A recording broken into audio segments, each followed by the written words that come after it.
انا للہ و انا الیہ راجعون۔ ڈاکٹر عبدالقدیر خان آج ہم میں نہیں ہیں، وہ اللہ کو پیارے ہو گئے، لیکن اس موقع پر میں ایک بات ضرور کہوں گا کہ ڈاکٹر عبدالقدیر خان نے پاکستان کو ایٹمی طاقت بنایا بھی اور بچایا بھی۔ وہ کیسے 1998 میں وزیر اعظم نواز شریف کی قیادت میں اس وقت ایٹمی دھماکے تو ہو گئے، پاکستان ایٹمی طاقت بن گیا، لیکن اس کے بعد مغربی میڈیا نے اس کو اسلامک بم بنا دیا اور اس کے خلاف انہوں نے مختلف سازشیں کرنا شروع کر دیں۔ افغانستان میں امریکہ آ جاتا ہے 9/11 کے بعد۔ پاکستان کی ٹاپ ایجنسی جو اپنے ملک کی دفاع کے لیے ہر وقت تیار رہتی ہے اور ہر وقت وہ کام کرتی ہے، ISI، ایک میسج جنرل پرویز مشرف کو دیا جاتا ہے کہ افغانستان اصل میں بہانہ ہے، پاکستان نشانہ ہے۔ امریکن جہاز بھی پاکستان میں اتر جاتے ہیں اور جنرل پرویز مشرف کو یہ کہا جاتا ہے کہ پاکستان کے کچھ سائنسدانوں نے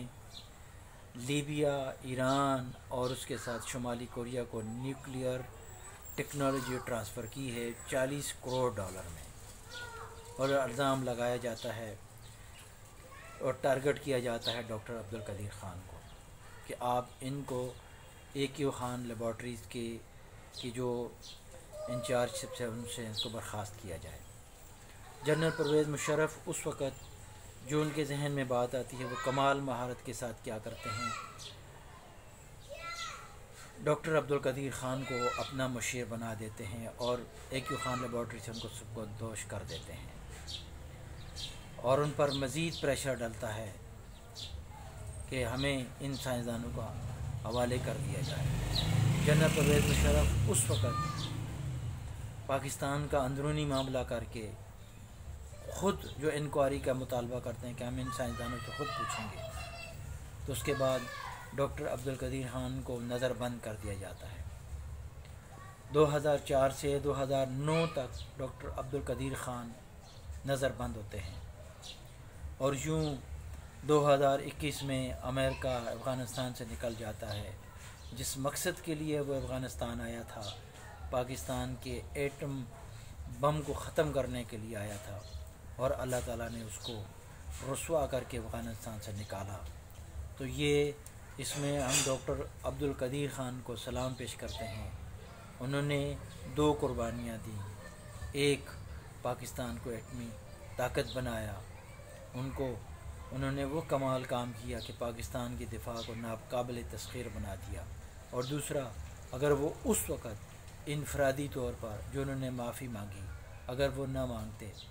تو جو اس وقت امریکہ کی جو کنڈیشن تھی، جس طرح وہ باولا کتا بنا ہوا تھا، اس طریقے سے آج اگر ہم یہ دیکھتے ہیں 2021 میں بیٹھ کر، تو وہ اس وقت کے جو فیصلے تھے وہ بہت دانش مندی والے تھے۔ ہم اپنی فوج کو سلام پیش کرتے ہیں، اگر اس وقت یہ فیصلہ درست نہ ہوتا، آج فل پروٹوکول کے ساتھ جس طرح ہم اپنے اس عظیم محسن پاکستان ایٹمی سائنسدان کو جس طرح ان کو ہم رخصت کر رہے ہیں، دنیا سے الوداع کر رہے ہیں، آج کبھی نہ ہوتا۔ اللہ تعالیٰ ان کی بخشش فرمائے،